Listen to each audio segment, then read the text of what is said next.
This year was the year I really got back into making videos, and it shows because a lot of my videos are safe until when I start making them more often. Then they start getting weird, and then even weirder, and even weirder than that. And at some point some Discord friends and I discuss what kind of Pokemon we'd want to bang. But this year's also had some low points, and I don't want to bum you guys out with talking about how depression has been encroaching on my life more and more. So instead, let's talk about the things I liked this year. This is more or less just aping the style of Super Eye Patch Wolf and Donkey, but you know what? Who cares, really? No one's original. One of my favorite settings in a game is the dystopian cyberpunk future. There's not really a one that I like more than the others, but it's important to note that the ones in 2064 Read-Only Memories and Valhalla are actually interconnected, and they're some of my favorite games this year. So let's imagine that the cyberpunk narrative was just like a dude who is down on the ground dying and needs CPR. 2064 Read-Only Memories is someone who draws attention to the fact that Cyberpunk is dying, while Valhalla is the one performing the CPR. What I'm saying is people like Valhalla more, despite the fact that 2064 brought the attention. Me personally, I like them equally. Sure, I can see why people gravitated towards Valhalla because 2064 has furries and gays and trans people. But as someone who fits into 2 out of 3 of those, I love this game, its story, its aesthetic, and what it's trying to say with its narrative. Valhalla, on the other hand, is like you're outside of a party and you're trying to figure out what's going on despite the fact that you're completely separated from that party. It's a lot of fun, and talking to these wonderful characters is a lot of fun, as well as getting some of them blackout drunk. But it's also a game with a lot of heart, and not to mention these games are related. You can have one without the other, but I personally recommend that you play them both.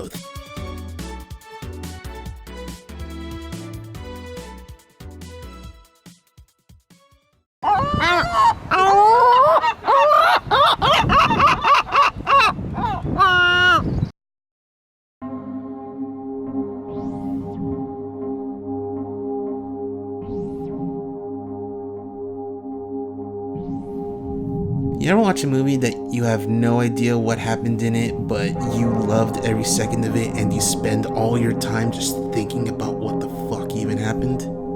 That's Lighthouse, and I'm not even gonna make an attempt to talk about what the hell even happened in this movie. You're better off just watching the trailer trying to figure out what happens. There's more of a narrative in the trailer than there is in the entire movie, but that's not necessarily a bad thing. Besides, the trailer doesn't even have fish titties. Yeah, that's in the movie. Go watch it if you really don't believe me.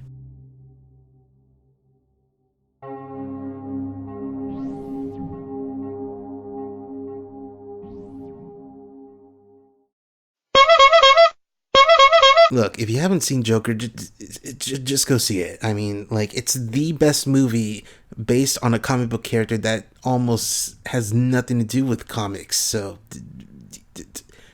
go.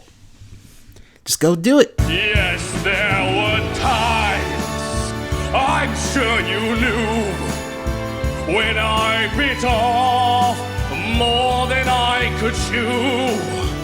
But through it all, when there was doubt, I ate it up and spit it out. The record shows I took the blow and did it my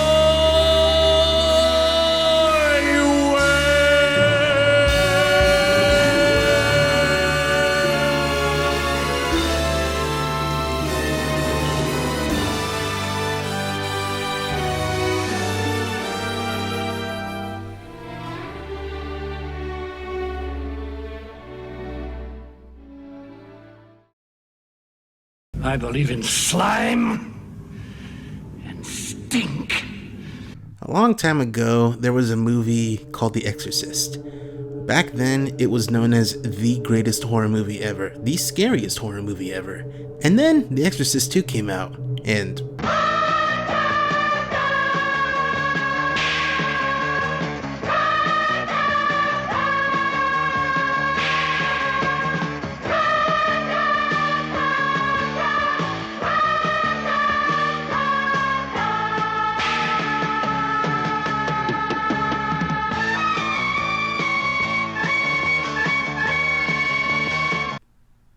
Yeah. So when The Exorcist III came out a little bit after, a lot of people were understandably a little but honestly, if you love horror movies, give it a watch. Sure, a lot of it hasn't aged well due to the fact that what was creepy then is not so much now, but I swear that this movie makes up for it in spades, especially with what I and many other people call the greatest jump scare in all of horror.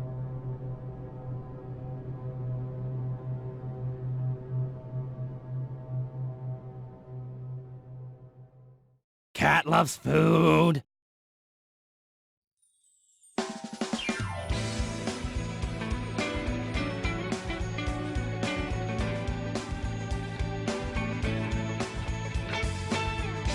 If you really want to know one thing about me, it's this. I am probably the biggest slut for creative characters in a video game. That's why I gravitated towards the Xenoverse games, specifically Dragon Ball Xenoverse 2. The customization on your characters isn't necessarily more advanced or in-depth, but the game is fun. It's also a lot more balanced, and RNGesus actually listens to your prayers. Sometimes.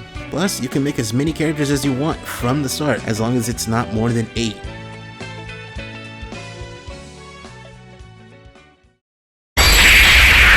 Like, if you don't know what Smash Brothers is, I don't know what to say to you. Go play it, get a Switch, play it, get the Fighter Pass. All the characters are real good, still waiting on that 5th one. Hey, come on! I'm not one to play super classic arcade fighting games.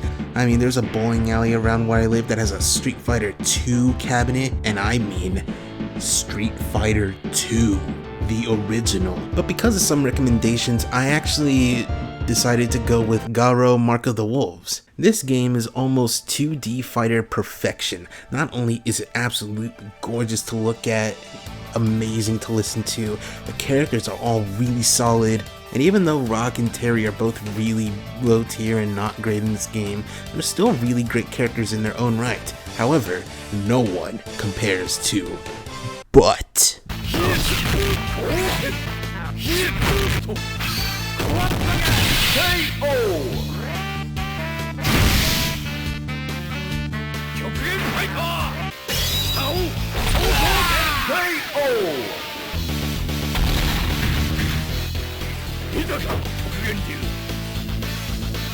Oh, I'm sorry, his name's Marco Rodriguez in the Japanese version.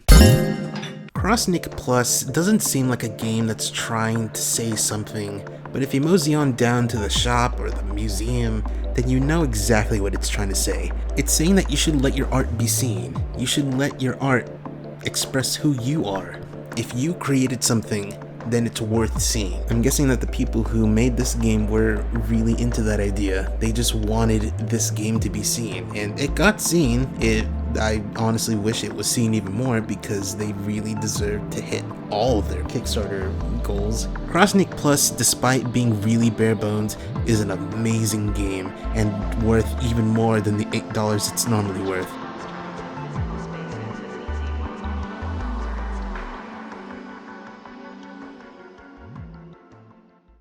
Pure Hemmerlush.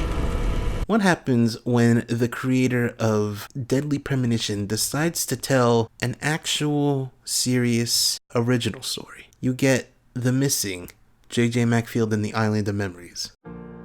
Why try to step back in time to when our lives felt more simple? To when each day was better than the last, when nothing felt quite as great.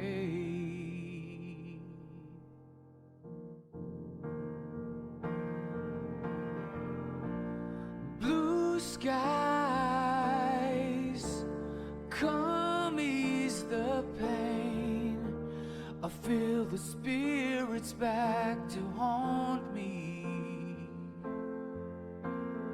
Now let me be clear, the game is not telling a story throughout the entire runtime. In fact, all the story bits are really relegated to almost optional beats. But the story that it does start to weave slowly but surely is one that honestly deserves to be known. Hidetaka Suehiro honestly deserves more praise for the stories he can make. Sure, not a lot of them are exactly the easiest to understand, but this one, if you know what happens, then you know what happens, and you may or may not agree. What I'm saying is, out of all these that I'm recommending, The Missing is probably what I recommend to you the most.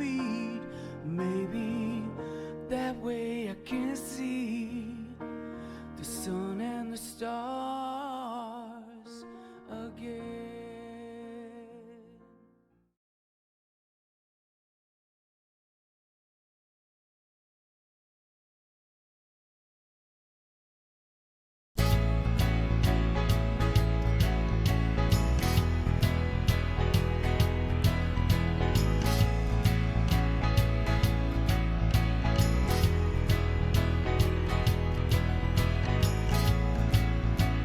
Okay, so I talked about Mirai at the beginning of the year for my very first video, but I'm still talking about it because I went to go see that movie one more time in 2019, and it's still one of the best theater experiences I've ever had. But seriously, this movie is out on DVD right now, on Blu-ray, on digital. I own this movie like 3 times over. I love this movie. It's my favorite anime movie of all time. It used to be. Dragon Ball Super Broly was probably gonna be my #1 favorite anime movie ever, but oh no, here comes Mirai, being basically Rugrats, but even more heartfelt and wholesome, and just ready to make me cry when I hear that song again.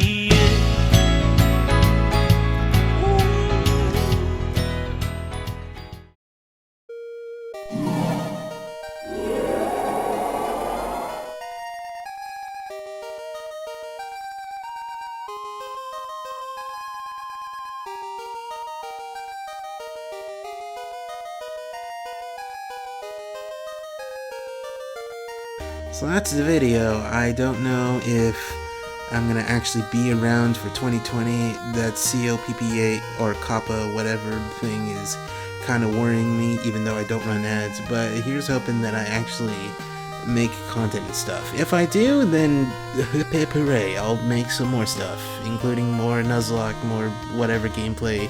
I'll invite some of my friends to play games again, and maybe, just maybe, I'll actually have like a big channel update. What's it gonna be? Who knows? Happy New Year, y'all. I love you.